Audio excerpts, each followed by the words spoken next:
خرصوم او تاسو خو د خلکو ټولو موبایل نیولي خو په دغه وساست یې راته وایم چې که د چا ګورده په کار وم خرصوم یې وله پلار یې رضا کوي او کار شروع کول پې د مونږ نه بعد انشاءالله د خدای کار دی او زمونږ کار. السلام علیکم، زه یم ستاسو ورور رابط خان. قسم دی سپورټ د داسې خلکو په کار دی ښه.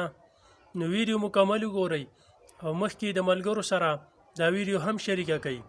نو راځئ د ضمیر خان ضمیر صاحب د ښکلې خبرې لږې شانتې ورو. نه یم پی ای یم نه یم نه یم نه بل سړی په دغه په عام ملا کنډلي ویس کې اسپایم او 10000 روپۍ تنخوا مې ده. د قرضدارو د لاسه مې 4 ورځې لمبر بند او 4 کولاوي کور ورله خرصوم او تاسو خو د خلکو ټولو موبایل نیولي خو په دغه وساست یې راته وایم چې که د چا ګورده په کار وم خرصوم یې وله پلار یې رضا کوي او کار شروع کول پې د مونږ نه بعد انشاءالله د خدای کار دی او زمونږ کار دی. داسې به ویر شو سره ټول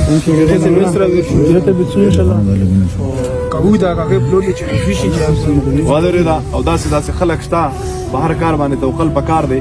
دا په ژوند کې د ټولو نه غټ قبر دی کاکا.